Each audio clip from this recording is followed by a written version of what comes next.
Amen. Alléluia. Amen. Voilà. Amen. Ézéchiel 34, 27. Ézéchiel chapitre 34, le verset 27. Nous lisons au nom de Jésus. Amen. L'arbre des champs donnera son fruit, et la terre donnera ce produit. Elles seront en sécurité dans leur pays, et elles sauront que je suis l'Éternel, quand je briserai les liens de leur joug, et que je les délivrerai de la main de ceux qui les asservissaient. Parole du Seigneur. Amen. Tofandi. Isaïe 9, 4. Isaïe chapitre 9, le verset 4. Car les jougs qui pesaient sur lui, le bâton qui frappait son dos, Joug oyo ebanda peser likolo na ye, pe banzete bazali ko betaye. la verge de celui qui l'opprimait, Ah, nzete ya bazali ko nyokola ye, tu le brises, o buki yango. comme à la journée des Madians. Lokola mokolo ya bamandian. Parole du Seigneur. Comme à la journée. Des Madians. Est-ce qu'on peut lire la journée des mendiants? Hein? Amen. Est-ce que tu comprends bien? Juge chapitre 6. Qu'est-ce dit la parole? Amen. Joug qui pesait sur leurs épaules. Amen. Les bâtons. Alléluia. Au bandé qu'on bêta, qu'on frappait. Bango, nzamba senini a brisé yango comme les jours des Madians. Est-ce que tu as les jours des mendiants? Juge chapitre 6, à partir du verset 1er. Les enfants d'Israël firent ce qui était mal aux yeux de l'Éternel. Et l'Éternel les livra entre les mains des Madians pendant 7 ans. La main des Madians fut puissante contre Israël. La main des mendiants fut puissante sur Israël. Pour échapper à Madian, oui, les enfants d'Israël se retiraient dans les ravins des montagnes, dans les cavernes et sur les rochers fortifiés. Quand Israël avait sémé, Madian montait avec Amalek et les enfants de l'Orient. Tu comprends les jours des mendiants? Quand Israël s'aimait, alléluia, amen, les mendiants, alléluia, avec d'autres peuples montés comme des sauterelles. Allez-y, papa. Et ils marchaient contre lui. Oui. Ils campaient en face de lui, détruisaient les productions du pays jusque vers Gaza, et ne laissaient en Israël ni vivre, ni brebis, ni bœufs, ni ânes. Car ils montaient avec leurs troupeaux et leurs tentes. Ils arrivaient comme une multitude de sauterelles. Ils étaient innombrables, eux et leurs chameaux, et ils venaient dans les pays pour le ravager. Israël fut très malheureux à cause des Madians, et les enfants d'Israël crièrent à l'Éternel. Lorsque les enfants d'Israël crièrent à l'Éternel au sujet des Madians, l'Éternel envoya un prophète aux enfants d'Israël. Il leur dit: Ainsi parle l'Éternel, le Dieu d'Israël. Je vous ai fait monter d'Égypte et je vous ai fait sortir de la maison de servitude. Je vous ai délivré de la main vous ai fait sortir où? De la maison de servitude. Soulignez ma maison de servitude, c'est très important. Israël fut malheureux pendant qu'il travaillait. Je vous ai délivré de la main des Égyptiens, ouais, et de la main de tous ceux qui vous opprimaient. Je les ai chassés devant vous et je vous ai donné leur pays. Je vous ai dit: je suis l'Éternel votre Dieu. Vous ne craindrez point les dieux des Amoréens dans les pays dans lesquels vous habitez. Juge 7. Juge chapitre 7. Maintenant, le 3e verset. À partir du verset 3. Publie donc ceci aux oreilles du peuple, que celui qui est craintif et qui a peur s'en retourne et s'éloigne de la montagne de Galade. 22 000 hommes parmi le peuple s'en retournèrent et il en resta 10 000. Acclamons Jésus. Betela Yesu maboko, poussons le cri de joie. Souka papa. Amen. Alléluia. Mon joug sera brisé. Soutien matangwa lelo. Mon joug sera brisé. Parce que la maison de ton père, il a au joug. L'autre, la campagne d'information, tous les gens qui ont avancé, on a 3 semaines à campagne d'addition. Alléluia. Voilà. Joug, c'est quoi, par définition? Amen. C'est une pièce de bois qu'on met sur les coups, amen, d'un animal pour la télé. Donc voilà, Moi, les autres, tous en a tracteur, tous en a tank, tous en a outillage belé pour nous ça bilanga. Mais dans l'ancien temps, ils avaient sur une nyama, sur batu, bangba bilanga, neti hectares, neti 40 hectares. C'est très difficile de engager main d'œuvre.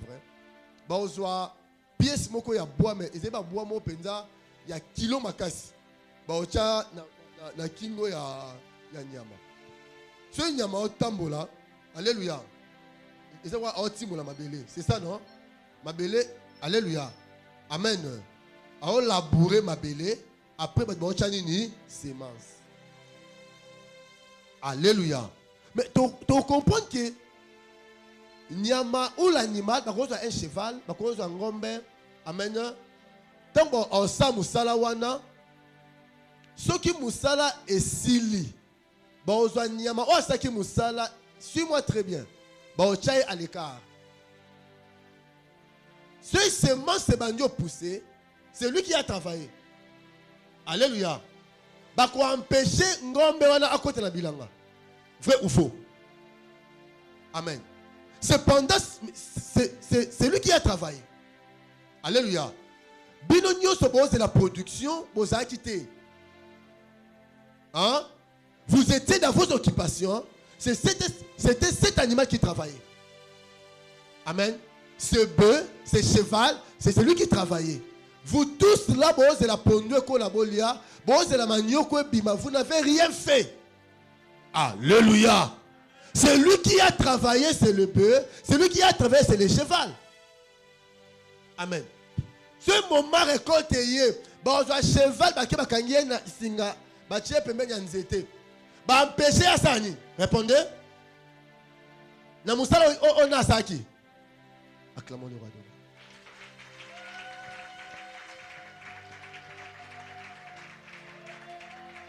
Alléluia. Donc, jouk, c'est l'image ou le symbole de l'esclavagisme, premièrement. Alléluia. Un esclave ne travaille pas pour lui-même. Amen. Un esclave travaille pour son maître. Il y a une différence entre l'esclave et un serviteur. Amen. Un serviteur a ses droits. Amen. Un esclave n'a pas de droits. C'est pourquoi Paul dit, moi Paul, esclave de l'Éternel. Na lembi, na uti cour, na lembi, na uti musala. Parce que nzamba na posa na nga esclave na sani. Ba fingi ngai, ba choli ngai, ba tongi ngai. Lokola nzambe, na esclave nzambe na sani. C'est pourquoi dans la doctrine, un pasteur patron n'existe pas. Nous sommes esclaves de Dieu. Et le bâtard, après Tamoulokoki, quand on était des frères Ignace, on s'est fait Bibembe. On va apôtre, un méga bishop, oui, ça. Regardez l'enseignement. Un esclave n'a pas de volonté. Très important. Alléluia. Amen. Il suit les réactions ou la volonté de son maître. Parce qu'il est esclave, à cause de sa fatigué, ce maître ébicier, qui est notre que la maman, il a fatigué dans sa nuit. Ah, ok. Alléluia. Maintenant ici, alléluia. Nyama oyo as esclave. C'est cheval, c'est bœuf, c'est un esclave. Alléluia. Pour travailler pour la compte n'a été. Ni n'y ça la esclave. Et ça joue comme na kingo. Amen. Moutou asana joue, il ne peut pas travailler pour sa propre vie. Il va travailler pour les autres. Mon mère récolte, ma bengi cheval a travaillé. Mon mère moisson, ma kangé dans les étés, à sanité. Aliaté. Amen. Symbole d'esclavagisme. Alléluia. Amen. Et deuxièmement, symbole de servitude. C'est que Israël en Égypte, bangonio sur la bajoug. C'est ça, non? Parce qu'on appelait Égypte maison de Servitude. Moutou a la servitude, à ça la peau il travaille pour les autres. Frère, il y a une différence entre aider ses frères et avoir un esprit de servitude. Je vais m'expliquer très bien. Alléluia. Kosunga konnu ali sumuté ali pamboli. Kosunga papa botio maman botio ba leki na yo ba yana yo ezali pamboli. Alléluia. Mais quand est-ce que comme servitude? Tango yomoko ozangi là-bas au lata. Tango ba no ba otanga te otanga sabana kasi wala servitude. Qui pesait sur leur cou le bâton au bandon bêta bango ba oppresseur je le briserai. Je déclare ce matin Zamba briser jour na kingo na yo. Alléluia. Il est temps que tu puisses aussi travailler pour ta propre maison. Il est temps que tu puisses aussi travailler pour ta propre vie. Alléluia. Zambabi, je les délivrerai comme le jour de mendiant. Parce que Israël, Basaki Mabé, Dieu les a livrés entre les mains des mendianites. Pendant 7 ans, Israël était asservi. Voilà ce qui s'est passé. Israël avait le droit de s'aimer, mais il n'avait pas le droit de moissonner. Amen. Dans le moment de semence, Israël va travailler. Ils ont travaillé. Israël n'était pas fainéant. Ils ont travaillé. Bon, travailler. Bakolo na bilanga awa. Tiye msumi konga. Va travailler. Tant pondu ekoli, bazwa manioko, balia pondu. Les déclarent les mandianites, baoya, barab, basambara, batobi. Il y avait plusieurs peuples. Les dit ils venaient comme des sauterelles. Baye baseni. Baravager bilanga. C'est à l'époque où Gédéon, même ça, mais ayokuta Gédéon, tout à froment. Même blé au Gédéon, tout était pour n'ayéter. Gédéon travaille pour les mandianites. Alléluia. Et on dit, l'Éternel est avec toi, vaillant héros. Moi, je suis le plus petit. Pour autant, la taille, il y a Batouana Bundisabango. Et ma maison est la plus pauvre à Manassé. Avec quoi délivrer Israël? Regarde les hôtels de ta maison. Mais maintenant, dans la vie active, ils ont battu belé, bajouk. Mouton balati c'est jouk. Attends, ça le commerce, c'est quoi avancer? Mouton balati c'est jouk. Attends, PC salaire à $2000. Oh, Lucas, il gagne $300. Nous avons payé à 2000. Attends, 2000 ou non, ça n'a pas l'autre. Parce qu'il ne travaille pas pour sa vie. Il ne travaille pas pour sa maison. Il travaille pour les autres. Bon, tu as tout un mois à travailler. Et à la fin du mois, moi, on a belli. Ce qu'un salaire est maladie. Wana, mandianite, bayo zambongo na bango. Jour qu'il y a souka, il y a moins les aussi. Jour billet à souka, $100 pour changer.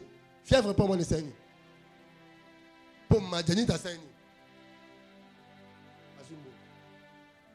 Voyez-vous, il y a des gens, amen, sur la simbi mbongo na vie, alléluia, amen. Il faut un mbongo, problème, moment nous sommes en mbongo, faut problème quoi. Et si même des difficultés, il y a quoi engager par projet dans il y a réaliser un projet dans projet nous sommes en il faut promettre. Mais tu es esclave. Tu travailles pour les problèmes. Et tous ces problèmes-là, c'est monté, manipulé par les diables. Hein? Voilà. Si on a des maladies sages et intelligents, nous avons aussi des problèmes sages et intelligents. Hein? Le problème est qu'il alléluia. Une famille. Le pain fait le pain a été kamaté. Et ils m'ont appelé. Amen. Le pain a été kamaté pour ziper en bâche. Bâche moi kindoki. Même le commissionnaire, bon, on ne pas voter. Tout le monde dit que chez le papa. Après une semaine, je vais le pas voter quand même. Je leur ai dit, bon, on l'a dit, mais il y a un bon. Si tu es beau, ça, on l'a voté. Mon gars, moi, Bangala, c'est incrédulité. D'accord, si. Papa l'a dit, il est pasteur, le Cameroun, on l'a dit. Si on a posé un bon, on va voir ça. Rappelez ça. Quelques temps après, maman maladie grave. Vous voyez que bon oignon et si la maladie à maman. Et je leur ai dit pour l'hôtel à Liwa. Déjà 4e personne sont malades. 3 va confier déjà. Je t'ai dit. Mais il faut hôtel. Hôtel est bon dans hôtel maman. Attends, tu vas au ensemble là. Tu vois je vais là c'est quand on a bien OK été. Et papa nous a monté maman, et maman monté maman. Si on a ressemblé là le sang ça les atteint.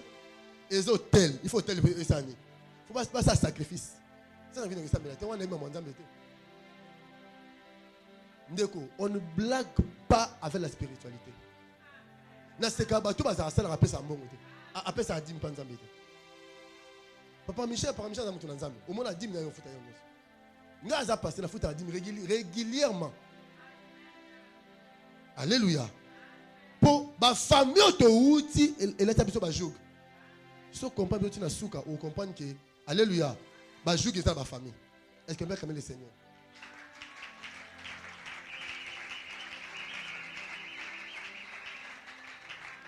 Le problème n'est pas un salaire aux Oluka. Frère, moi je sais les gens, baza onisienne, ami à ma soeur. Aza onisien, aza fonctionnaire international. Ma bala tabota, avant dans la studio.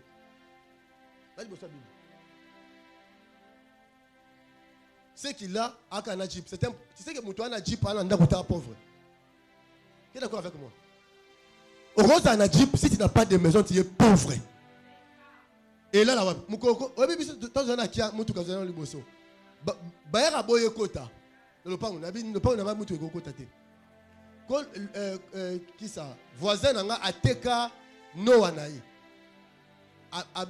Eza loi lopango wana oza na mutu kate oyeke mutu kate ovanda awa mutu ketelengani da mutu to tambola kwenti kwa mama mutu cha mutu kawa wala 22h mama elomba kanginda abi mutu ke kota wa te mais parking eza vide mama ange na gauche nga na droite mama papa to cha mutu kawa ah pasteur ne mama yo ndimi biso na 22h40 ndina mona c'est bête oza mutu ka cher oza lopango te nabi mabe bandeko ba bala na kaka ndeko mo bazuma mbongo nzama pa mo li après libala mo mobali abi en tout cas no somba jeep penza ate $10,000 mo sabi nini obi ke ndeko na ajemela mobali ata libala sika na kenda kuna abi pasteur Olivier te abiso alléluia amen avant somba mutu kasha somba na nini basomi lopa parce que mbongo etikela ta cash bosani.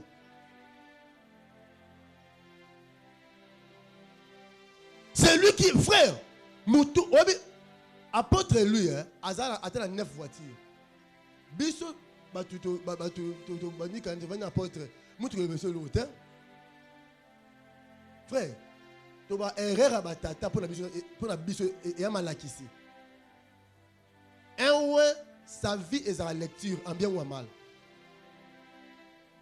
Ba défaut naie, est à la pour la biso, à watoucha le côté, papa n'est pas à koyaki. Ah, papa, c'est tout ça le couloir. Amen. Alléluia. Nous avons un enseignement, frère. Je disais, Moutou Nyoso na vie naye. Azana joug et après ma salaire. Il y a des gens à un fonctionnaire international. On lui paye 8 000, 10 000 $ le mois. Frère, à quoi ça l'embonge l'autre? Incapable de réunir femme. Et je dis incapable dans la Bible.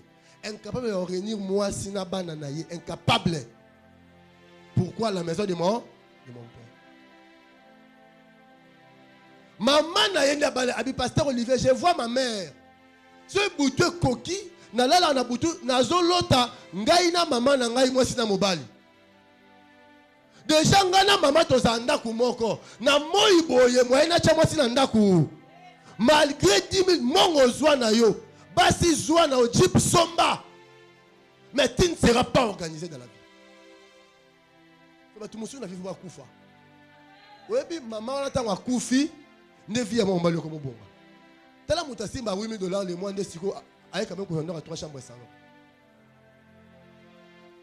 Abono likolo. Le bala kombo la Yesu. Batu nyoso bo loka vi na ngai.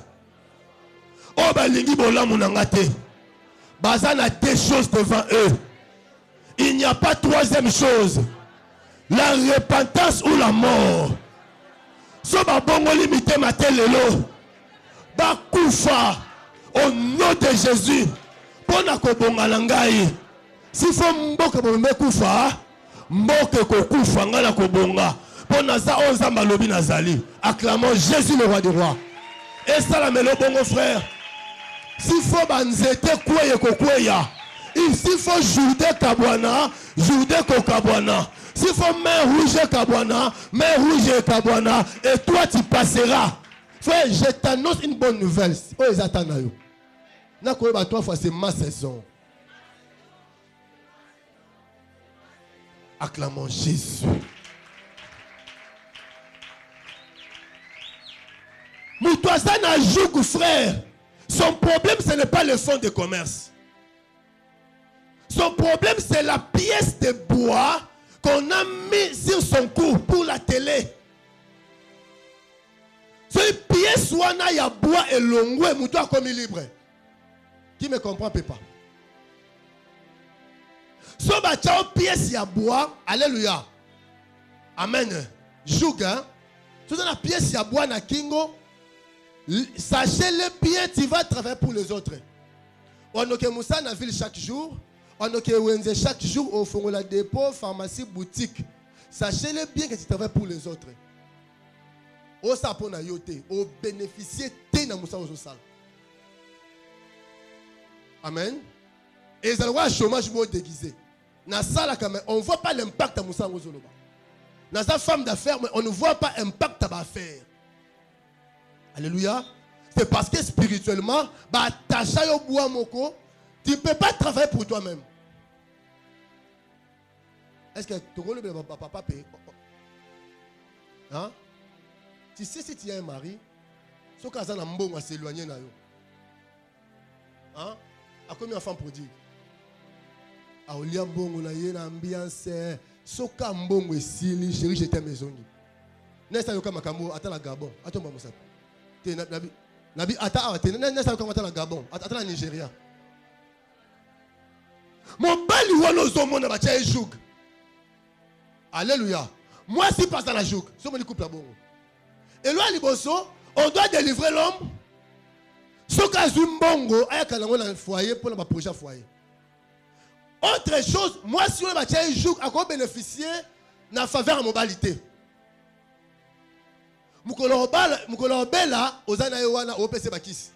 So azumbongo ba ucha na balé. Jougeza. Alléluia. Alléluia. Israël n'était pas, alléluia, fainéant au pays des mendiants. Israël travaillait, mais maintenant bénéficiait de l'Okobosal. Et la délivrance, c'est quoi? Quand le lien des jours est coupé, nous t'avons dit. C'est ainsi que maintenant, nous avons travaillé maintenant pour sa propre vie, pour sa propre maison. Amen. Objectif à Matthieu Yangoana. Jouez ça. Okoma libre. Olingo somba motuka au sombi. Olingo somba ndaku au sombi. Olingo changer équipement ndaku au changer. Olingo changer garde-robe au changer. Olingo koma grand. C'est ça. Nous sommes libres. Nous sommes dans une salle. Mais mutu oyo ba télé quelque chose. Na ba noto andolo noto souvent ensemble.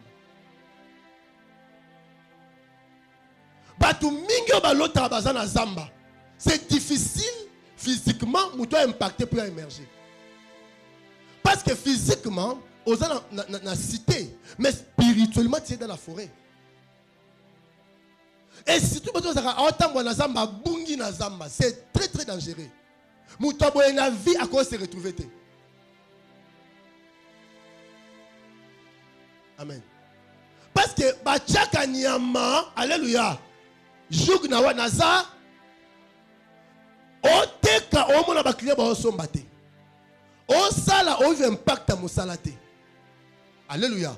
Tu travailles ici, et ça m'a dit, non, il va travailler, il va faire. C'est lui qui travaille, alléluia. Batubobana Moussala, comment un directeur?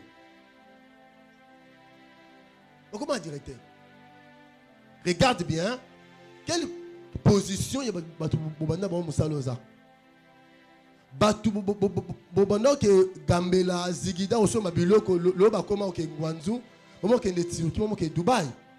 Mais il y a ça par soleil. Est-ce que Nabutu ou l'autre un jour dans la Zamba? Amen. À part Zamba, Moutounio soit l'autre à Osabilanga. Frère Mokil Makamboza. Il m'a mal en la Gambela, période de Moko. En la radio. Il dit, papa, j'ai des problèmes ici. Il dit, maman, Kamouni. Aïe, Koutani, j'ai un pasteur. Nga maman Zomona. Maman pensa à moi Rav Katane à déporter. Avec pasteur Olivier, Nazareth à fond, il y a $18,000. Amen. Et quitta. Tisiko, on a bien dans la maison Misatou. La Gambela. Tu connais la maison Moko. Et puis maison Opé. La table étalage liban na po sur la carte mutako ta até. Nous avons ça un songe. Mais c'est maman noki 3 fois matin ina babi songe l'autre année. Abi noko nanga azana mbongo belé. Amen. Ali azama tadi. Na l'autre souvent na sala bilanga na ferme naï. Alléluia. Alléluia. Abina sala bilanga la wapi na ferme naï. Tant que na banda l'autre ndoto et puis ndoto na sa bilanga banda ka tant kaka na atteindre $18,000. Ni la ndo kita 15,000. Mo bala yo na prostate. Na soigner na tika na 8,000. Na kangi 2 maisons. Laissez maman. Noko na yo mbongo azwa. Alléluia. Soka kabeli yo mbongo to afuteli yo classe. Na butu apesi yo kongo comme ça là. Physiquement boy oko émerger te. Mutoki na yo ko lela na yo eza élévation na yo. Il y a des gens dans ma famille au monde va foutre à classe, va foutre de classe facilement. Nous sommes d'accord avec moi. Ce matin ça il me tape ici. Mon tabeli c'est lui qui supporte, il fait tout. Amen. Batabo so na kisi. Batu nyoso azo salisa na butu bo sa esclave na. Neti maman physiquement ça va travailler. Bo benge boss. Bo grand prêtre mère. Alléluia. Mais na butu azo akongwa sala nini? Aosa bilanga. Koto noko azo zwa mbongo, koto na moyi yazo sani. Aokita. Est-ce que yo lota la butu te oteka na wenze? So teke la butu. Muto teke la wana sali la étoile na yo. To komi hein? Yo lota te oteka na magasin. Mais magasin butu ezalaka. Quand on a quitté là pour la première fois, je crois que c'est en 2002, 2001, 2002. La Tchéla, ça fait aujourd'hui 20 ans passés. J'ai prié dans Bethel, il y a Tchéla. Un jour, un homme déjà présenté, nous avons un homme, Nathalie Papa, l'homme de papa, le homme de témoignage. Il a présenté tout ça. Na butu na lali frère na olota boîte moko eye na ma ya lubuzi batu ba ozo biloko ba ko trakati ba boutique. On ne comprenait pas. Ni avait na kimi na esi pasteur wana pasteur baby azambo monde qui c'est pasteur, faut faire très attention. Pasteur muso awuti Kinshasa awuti Yolo, pasteur a Yolo akeche la ulukambo. Amen. Est-ce que vous avez la vision? Amonyo physiquement, Allah na butu, amonyo na bois tout mon po. Ma lu buzer wa ma injili. So mon bateau roi pakebo. Bateau mo à 100 mètres ayé. Parce que bateau ba ko na bois tout ba sani. Ba zo bilo ba ki na sani ko ba boutique. Pasteur na la muka la butu.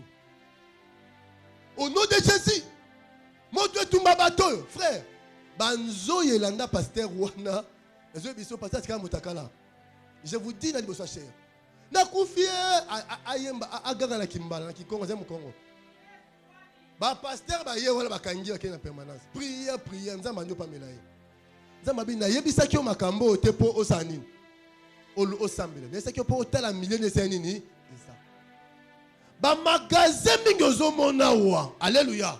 Eza magasin butu. Sardine ni na chela basala angote. Attends, sommelier 10 cartons na 21. Lobi na tongo 100 cartons. C'est que eza ba carton maléfique. Ya nzamba alobe na Bible. Et loko nous sommes na wenze to longa avec action de grâce. Avant qu'on lia et loko sambela ponango, di loko juste au monde na ba boutique, nous sommes au deuxième monde. Yango vous avez des maladies compliquées. Il y a des maladies compliquées. Mais bilo deuxième monde ba sardine wana. Bane balambia ba démon. Ndo yo ye otie na lipo, groupe à sardine normal. Frère, na mon yango boye, et ma soluté. Est-ce que bien le Seigneur?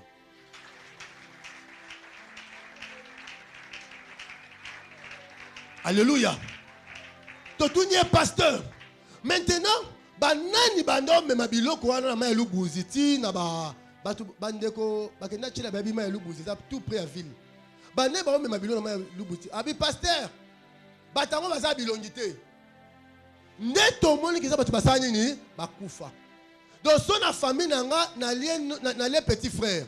Petit frère on a comme serviteur dans la boutou.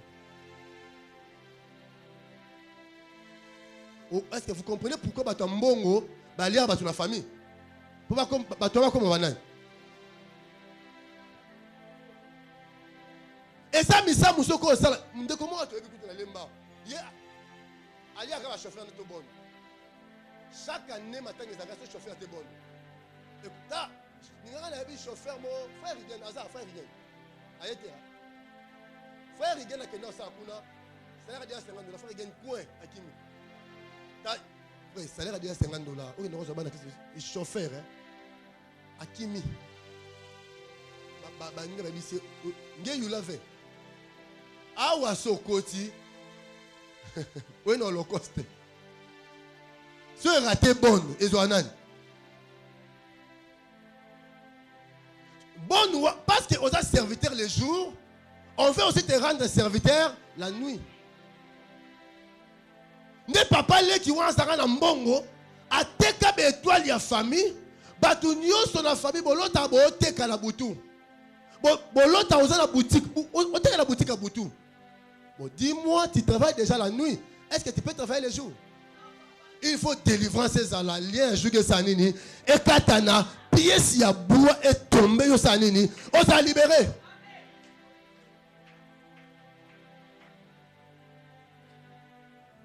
Alléluia. Alléluia. Et nous, nous avons mususu azwa mbongo asomba mapangu asale la chance à génération nyonso. Et bateau de la génération na ye. Bateau nyonso ba botama na lignée wana boza serviteur na ye. Na butu bolo taka boza nzamba. Bosa bilanga. Wali kola nzete obuka ba manga.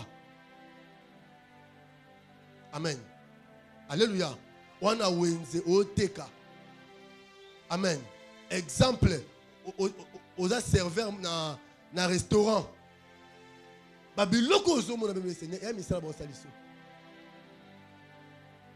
Je connais une sœur. Alléluia. C'est un pasteur. Chaque boutou, il y a comme un cas sorcellerie inconsciente. Chaque boutou, alléluia. Dans l'autre, dans la ferme, au Brésil. Dans le Rotaba Pomme. Au Brésil.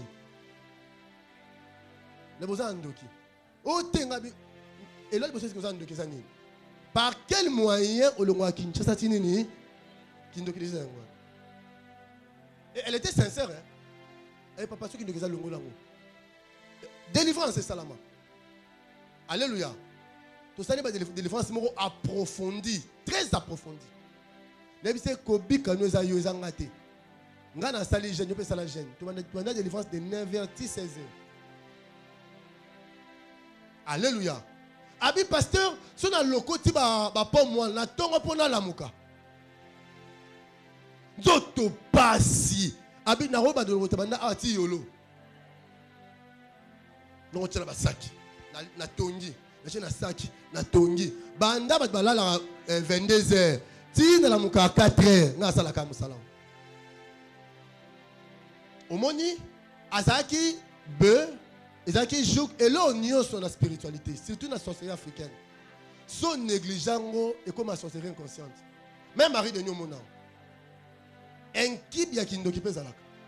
Moto bala penza oza penza mais toye ba ngo tato so na moto. Yango be mele Seigneur ko za indifférent ba vie na ote. Vieze yo. Non comme moi ba pasteur alléluia Kinshasa. Yaka pa na ngai wana radio moto ote ya. Nako sakola. Oh. Bon, ça sakoli pour na maman après. C'est ça le problème. Oyebi singai ndena après. Toi na grâce na réobot, toi na grâce ya au monde na ya olongola.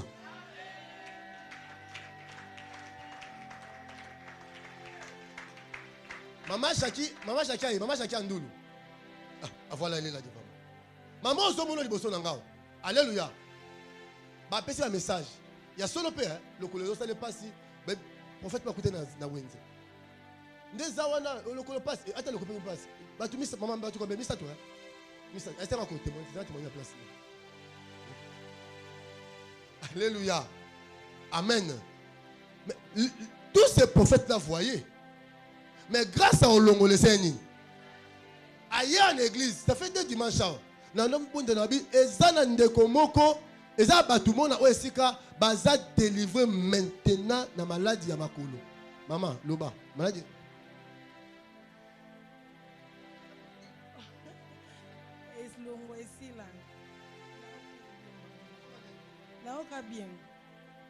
Tous ces prophètes-là, papa va solo. Mais bon, mon pour l'ongola, exact. Tant rien que par Anasimba et Takoya pété. Rien que par déclaration. Mutumo azawa au bika mama bika tata molimba boki akoma ejo boite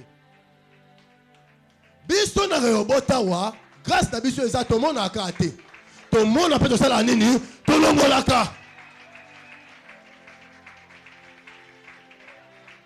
donc eloi liboso donc église il faut to belo moko tant tozo église tozo ya olukanzambe to ya po ba vie na biso sa nini e bika. Ne suivez pas ces pauvres charlatans. Ce sont des charlatans. Yaka, na osakola. Ozana doit prophétie. Ah, pas la biso, au niveau mon anoé. Non, pas sakola. Non, pas sakola. Exact. Elo pas sakola. Elo baya. Ah, au niveau mon elo. Donc, me dire que na sakola, au sein de l'église pour sakola, et ça monte à 1000 étoiles. Et puis après ça, nini. Mouto peut sa prophétie, il faut y avoir Nzambe. Il faut y avoir valise entre la promesse et l'accomplissement. Soit il y a bien un prophète un jour ndoki. On va dans une année. On va dans 2 ans. Il faut y avoir un R. Job dit ceci. En réalité, dans l'homme, c'est quoi? C'est que ton monde est boss physiquement, qui n'a pas de spirituellement, ça monte kinguba. Ce qui a sambélité, la vie physique est la vie spirituelle est bien dans la vie physique. C'est qu'un jour, mais tout qui était comme en vivre dans Ngouba est moindre des choses, en vivre dans la miette. Un païen qui message à ce qui vient dans la bon yo. C'est la ligne comme l'eau, c'est ce qu'on nini. Bah pas ce monde dans la vie finalité, c'est la mort. Vous ne passez au monde, vous avez libala, vous avez musala, vous avez ndaku. Souci, finalité à certains gens au mayo, kufa. Qu'est-ce que ça t'en met mayo? Oh mais mon la tombeau. Oh c'est la nini. Pour y église fois que lukayo. Pour mon tadongoli oh y église té. Est-ce que vous avez conseil n'état na yo? Amen. Alléluia. Olota ote kanini poza wapi. Batu musu bien le Seigneur, je l'ai dit. Ba promo ngalo toza nango. Il faut un musu so zono matela na yo. Yo la en église. Tika ba vantir frère. Hein? Tout tika ba vantir frère. Nga na famille na biso ma mono simbate. Ba ntonza ba yebito ça prière à 100 jours. J'ai appelé la famille papa, façon de vivre na vie, toza 9 n'a quoi des chambres. Ba parents ba chambre moko, ba jeune fille sur 5 ba chambre moko. Les 4 garçons ou na salon. Na bi vie aux avis à batouté. Frère, chaque appel a des signes. J'étais comme mineur. La vie à batoué la boîte. Faut to lukanzambe. To sambe li prière à 100 jours à l'opango aux mono, 100 jours. Non, non, makambo na micro na l'opango. C'est vrai. Batoué maramo bazana quartier ba yo quand même. Sans batoué quartier ba c'est kabiso. Ba ba la te ba luka mabala. To luka délivrance. Oh, 2003, 2004, makambo frère. Non, 2001. L'an 2000, 2001. Tout le Kanzambe frère. Amen. Puis tu payes et foutu le lot. David a continué à bokonzi, nous allons continuer. On a tambola de bureau en bureau, de relation en relation, de maison en maison. David cherchait la face de l'Éternel. Je suis révolutionnaire spirituel. Namuto la musabatu. Neko la muka la musa prière. La musa famille, vie à batu la boité. Sangisa batu famille, bisa bango neto za biso nyoso. Ce qui est yindi lelo na $100,000 on paie ça 1000. Ou bien que HJ maladie grave ba mo la garantie. Ou bien votre caution HJ so ko za ba rein, vous avez pour maladie ma case. Bon peut besoin $1000 to traiter national des États-Unis. Bon dis-moi yo si quoi ta $100 au monde raté.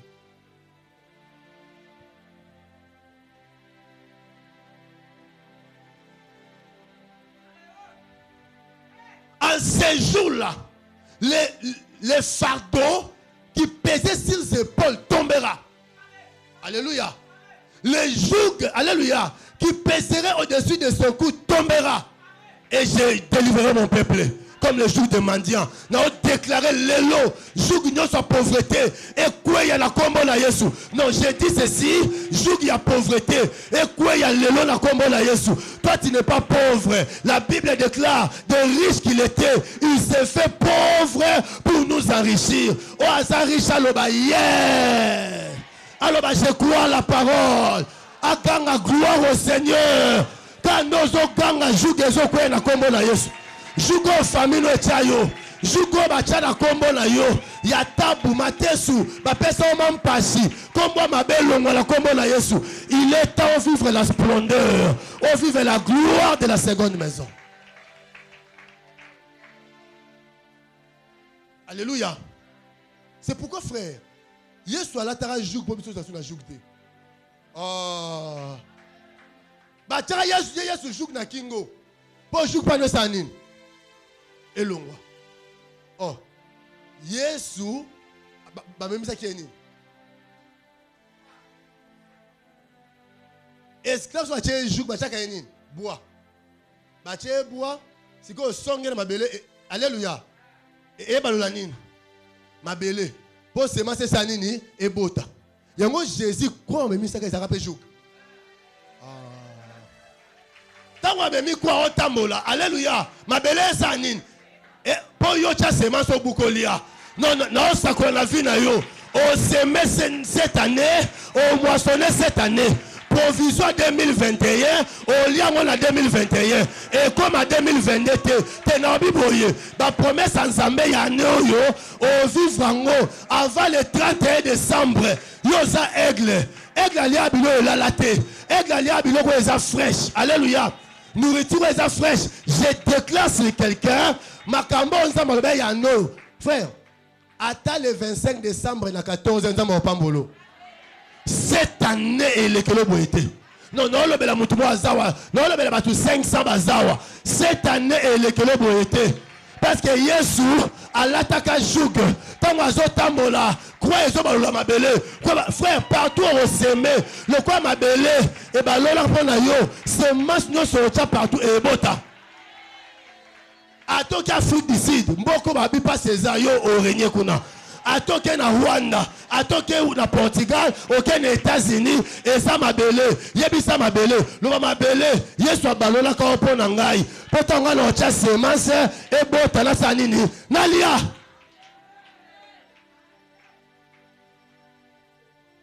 Na Rehoboth, nous prêchons le christianisme responsable. Yeba bitumba na yo, mutu frère. Na distraire yo te. Nga la fouti transport, ya côté la mutu kana yao. Ozo nga bisa o. Maman la distraire yo te, azo asala chaque fin du mois. Mobali na zala mbongo, yo zala ngote. Se wala distraire yo te maman, ya bala tala alliance na musapine yo balate. Lukan Zambe. Hein? Ya zana tata sombele matela $300. Yo la netoko Lukan Zambe. Moi votre frère na leka wana. Na la netoko pendant 5 ans. Frère, toko na drate toko pambolali. Otanyo lali. Hein? Ouais moi so ba mbeto akanda biti chambeto akanda to futa ba mpako be toko to lala. Tia boniko yo mbeto munyokola. Mi panzi na ngwa. We bateke na za pasteur. Boniko? Ah! Eloko nyoko lango. Nyoko lango. Et puis na sala à 5 ans l'ambé tout 2 à 3 ans na sombi muso asika. Na futa ba mpako bitoko. Ah, Satan na za ba be frère. Na là la 5 ans na toko pourquoi pour tant ou papa bala maman na biso pesa couverture te. Tant ou ba noko ya biso ba zu ya maman ba zu couverture ya bébé papa biso papa. Bana na yo bazalaki na punition. Pini yo papa ba otika na nyongo mais bana ba la passe.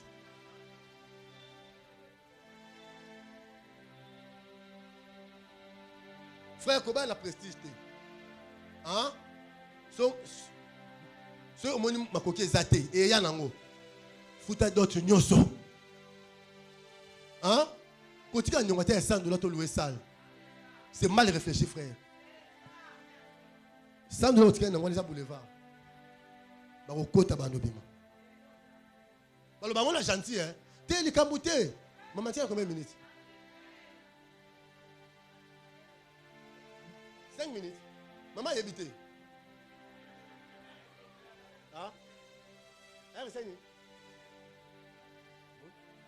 Maman est habitée 5 minutes. Il y a eu l'affaire.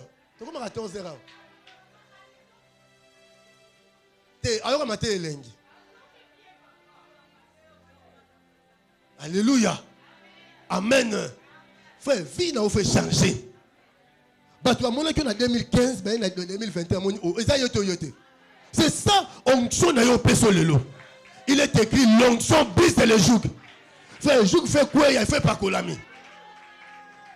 Or, l'onction est sa capacité surnaturelle qu'on met dans l'homme pour accomplir une mission. Alléluia. L'onction en hébreu veut dire introduire quelque chose dans l'homme. Hein? L'onction en hébreu, quand on dit onction, oindre quelqu'un, ce n'est pas seulement en hébreu qu'on soit ou le non, non, non, non. Quand on dit l'onction en hébreu, veut dire introduire. On met une chose, pas katinaye, et comme c'est mon moussous. Pour jouer 4 à la fin, on la pose onction. Comme ma bonne délité, la prière est l'onction, parce que l'onction brise les jougs. Et pas qu'on l'a mis qui t'a l'élo, n'a pas au cacao. Et quand tu joues, il y a célibat. Et quand tu joues à pauvreté, recevez l'onction qui brise les jougs. Non, j'ai dit recevez l'onction qui brise les jougs. Bartimée a vu l'onction. Et puis Bartimée c'est qu'il a joug. Bartimée joug naïe et zaka manteau. Bon, manteau a son père n'a pas ça. Timée. Le fils de Timée. Moi, je suis commis aveugle hein, pour distinguer son fils. Papa a vu manteau. C'est moi. Et c'est un manteau à papa. N'a pas de ton âne. N'est pas comme ba Timée. En hébreu, il veut dire fils de Timée. Tata n'a eu à la tissaonine. Célibaté. Pauvreté. Échec. T'en as son frère. Ben, nous sommes beaucoup là. Nous sommes beaucoup comme ça. Nous sommes 5. Bon, je 4 bâtis. J'ai ne pas de mercredi. Frère, tu as j'ai na 3 jours. Hein? Ya lukanza mes frères, tolé mi suni mingi, tolé mi nene, viens changer te. Totie ba make-up. Et simbité. Ya to lukanza mes frères. Amen. Même dans ma belé ndeko, là même dans ma belé. To là li ensemble vie ba ne changer te. Depuis ça papa, tu vois tout lukanza dans ma belé. Hein? Dans 4 mois 2020 pays Kende. Tu n'as le locaux na agine, tu n'es le rambola. Tu n'as mobile na le locaux na agine. Un jour, frère qui m'a dit une chose. Dans la vie, âge de décision, ils ont de 0 à 20 ans. Moutou a décidé choix, il y a option à l'université. Alléluia. Il y a la psychologie jeune adulte. Hein? Donc, tu as adulte moyen. Donc, ils ont âge à choix. Quand tu vois un jeune à 20 ans, je lui dis $10,000 à Panzan, c'est lié à son âge. Hein? À partir de 30 ans, tu as 50 ans, il y a âge moko, il y a réflexion, puis âge à positionnement. Bon, d'accord, non? Jeune à 20 ans, ben il a payé ça $1,000. En question ma tablette, il y a 500. Ok, là t'as. Moi je suis passé par là. Hein. Là petit frère, il y a mon Kanza. J'ai dit même $1,000 dans la galerie présidentielle. Brosso m'a bien griffe, Versace. C'était lié à cet âge. Mais l'autre peut signer un ange. Ma ange, Kabo dans la mille qui pour ne quitter ta pas à joindre. Nous comprenons ça. De 30 à 50 ans, comme âge à positionnement. Frère, âge où passer la plus belle famille. Non, d'accord, non.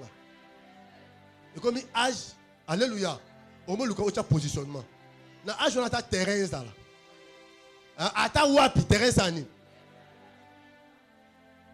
Nous avons besoin de ça. Les âges comme moi bikaba kabate. Les âges à peau, il y a positionnement. Frère, si je suis à $100,000, je respecte ma cambote. Je regrette, je fais attention. Amen. Alléluia. De 50 ans, 60 ans. Amen. Alléluia. Et comme âge de maturité totale. Maintenant, ici, l'homme embrasse toutes les bonnes opportunités dans mon chali bosono.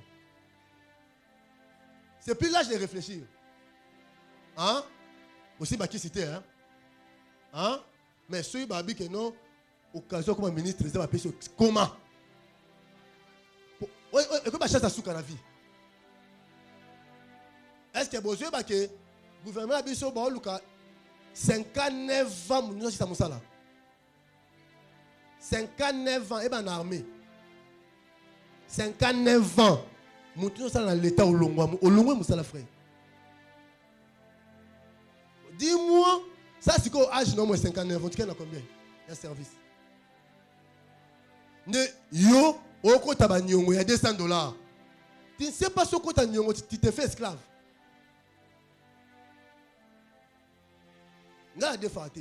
J'ai dit à ma femme, ce que tu as vendu, le bin zambosani. Muko nous mettre en bon.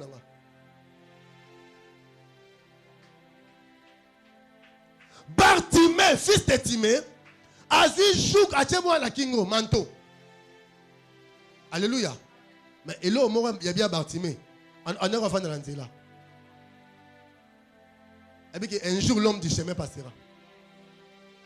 Ah, l'homme du chemin au leka. Alléluia. Tant qu'à Jésus est qui? A Bengue, fils de David. La première des choses, tant à Monica Jésus, à quoi qui? Quelle intelligence y a-t-il entre manteau et Jésus? C'est que cette onction, alléluia, pour si ma onction à Jésus, il faut voir un manteau. C'est l'onction de Jésus de brisa joug. Le long manteau est au kouya. Charge Bachayo pour avancer. Et au kouya na combo na Yesu Masia. Non, je déclare sur toi, le long onction ya nzambeye, et le long manteau pauvreté, et le long manteau échec. Ton problème c'est ça va faire T. Ton problème est un salaire T. Tu peux avoir $1000, $10,000 le mois. Fonctionnaire international, $10,000 le mois. Avant n'a pas un bango. Parce qu'il avait des problèmes spirituels. Alléluia. Alléluia. Amen. Alors plutôt que le tirer, frère, à part l'onction, je peux l'enlever à mon tour. Premièrement, c'est la prière. Moutoma bon de n'avoir sa joue. L'autre au sein de la joue est quoi? Amen. Alléluia. Deuxièmement, je peux quoi? Alléluia. Et c'est nga onction ça là. Onction ça. Troisième des choses, c'est les données.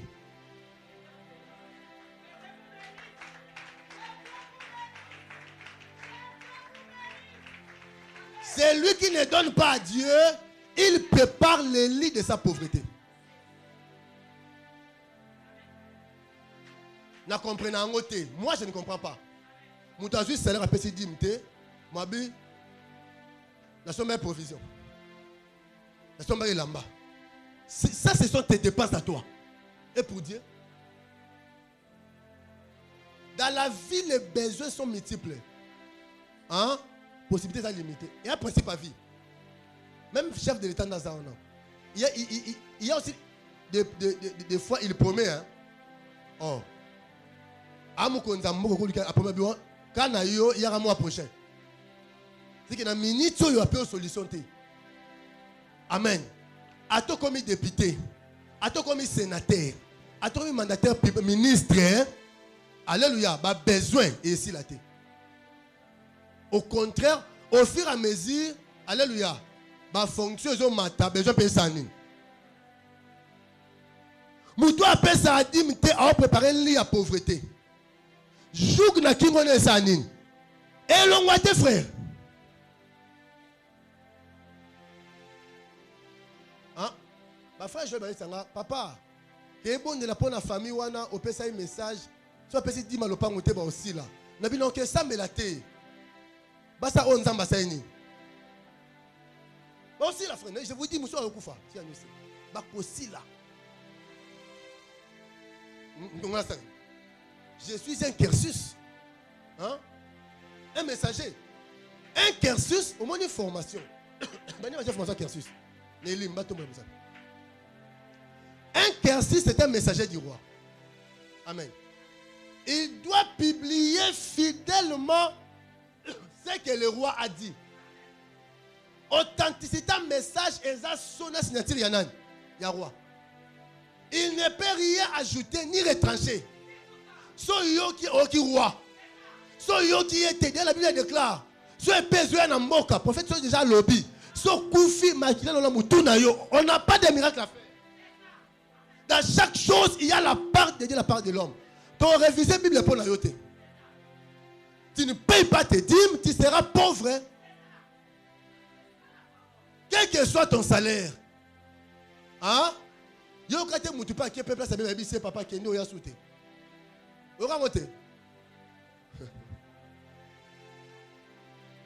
Alléluia.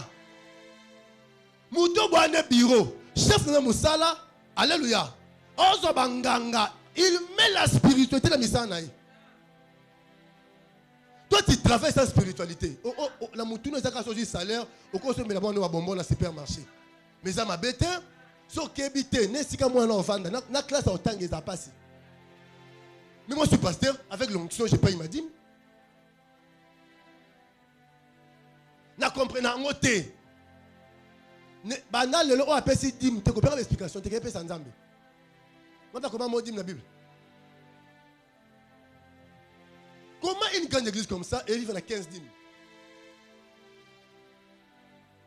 Mais mon temps qui a ça, c'est pas normal. Il y a des choses, frère, qui n'y ne qui ça malaria. Faut te payer ça en bateau. J'ai même mon sur les sabines de Kwezate.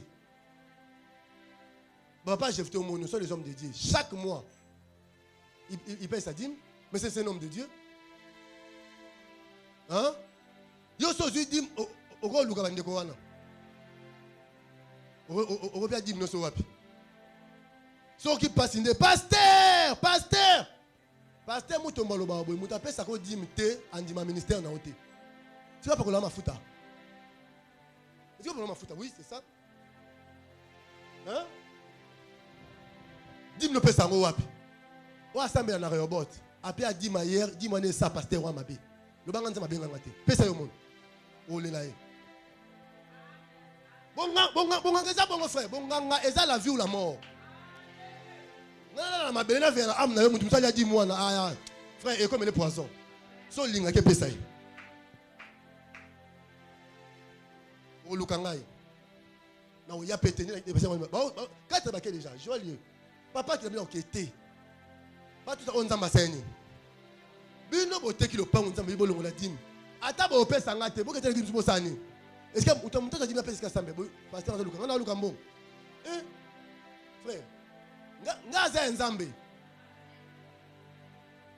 Biso kwera na nzambo atinda elinga kobo. Ate kobo eya. L'appel authentique. Et on s'en mbongo te. Et puis nous qui avons financièrement te. Jamais. Okangi na gauche ntonda mapesi. Si totiko sa misana yo to livrer la kanda na nzambe. Moi oh tout le monde doit payer sa dîme. Ma France a dit ma salle a jeté ma blende de mon yoso. Quand tu vois les gens aux yeux émerger, tu non non c'est quelle bonne année. Alléluia. Il m'a dit bisinga bi pasteur, c'est ma chimène, c'est quand on monte ma chimène. Et pasteur, je suis en distraction. Maintenant, je vais consacrer ma vie à Dieu. Habitons à Salibongo en respectant les principes de Dieu, en respectant mon pasteur. Pasteur, j'ai vu même ma vie a changé. Elle est là. Elle est là. Et chaque fin du mois, perd 10 000 $.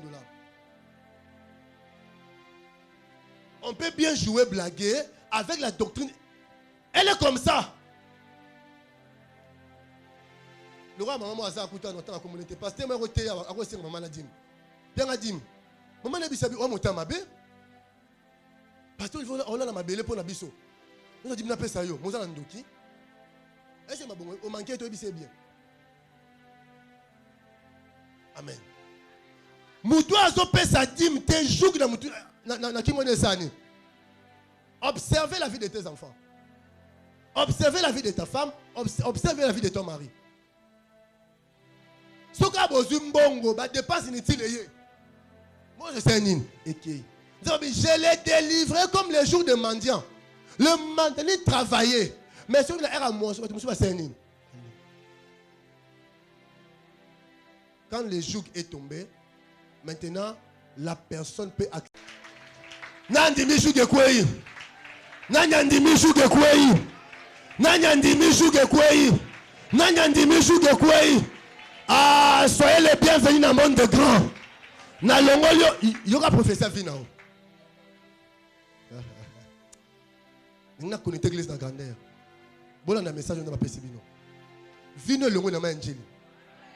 Pour sa rivière. Mais angeli est kindawab. Et bon comme awab. Vino peut le monde dans fleuve. Pour un niveau local, un niveau continental. Ce qu'on a vu vino dans l'océan. Pour un niveau international. Banda lelo, dollar comme ami na yo. Ami à dollar, ami à euro. Et ça n'a pas tout 5. Bon comme l'anga ONG. Bon travailler dans ONG minene. Beaucoup créer ba ONG. Nansima ONG lanza ba otombo la bino. Bon, signer contrat dans le grand de ce monde parce que on est un niveau à mer indilité, on est un niveau à fleuve Congo, na connecté à niveau à mer, na connecté à niveau à océan parce que grandeur il faut que partager na yo. Toi tu partageras le même butin avec le grand parce que c'est le temps de ton élévation. Tellement si cause allez. Dieu dit à Abraham, je rendrai ton nom grand. Est-ce qu'il y a pas Abraham Bazar? Et ça me le rôle Abraham. Dieu dit à David, dès Samuel 7:7, j'ai levé ton nom parmi les grands de la terre. Je déclare ce matin que Dieu puisse élever ton nom parmi les grands de la terre. Gabriel dit à Marie, l'enfant, il sera grand. Il héritera le trône de David, son père. Frère, on peut hériter ma grande chose. Beta maboko banda okwesa ba joug le bana kombo na Yesu joug nyonso ba imposa ngai na sale la rabato nga na sala ke logote ata na zui salaire na sala nango logote ata sali ba affaire et prospérité kande na beta maboko joug wana koya.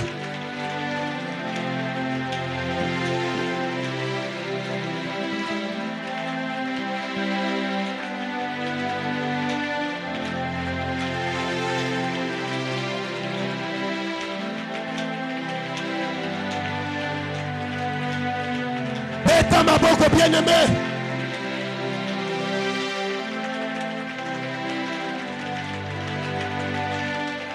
Beta maboko.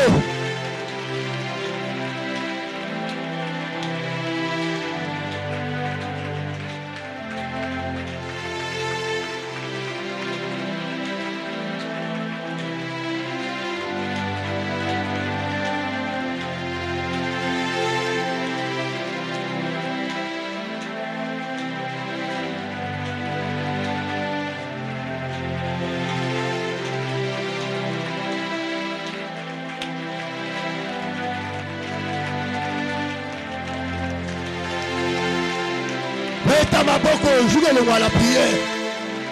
Joue le roi d'abord la prière. Beta maboko si ko sali.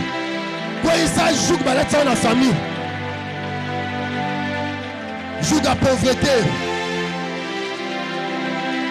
Quoi ça joue.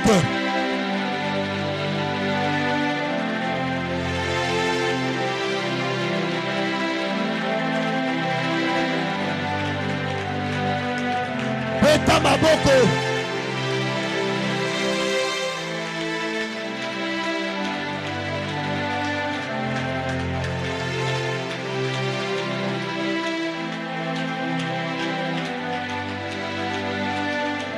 Beta maboko bien-aimé.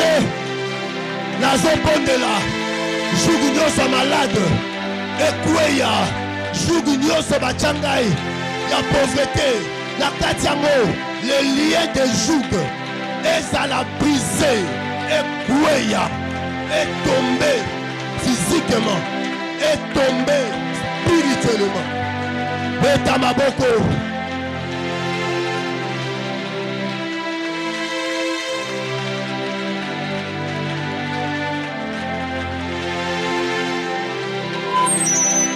Beta maboko bien-aimé. Beta maboko.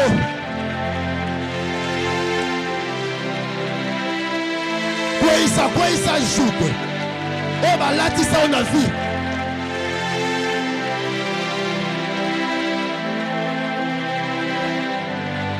Beta maboko, quoi ça? Maboko zo beta bien te voilà. Ah non Matisiko.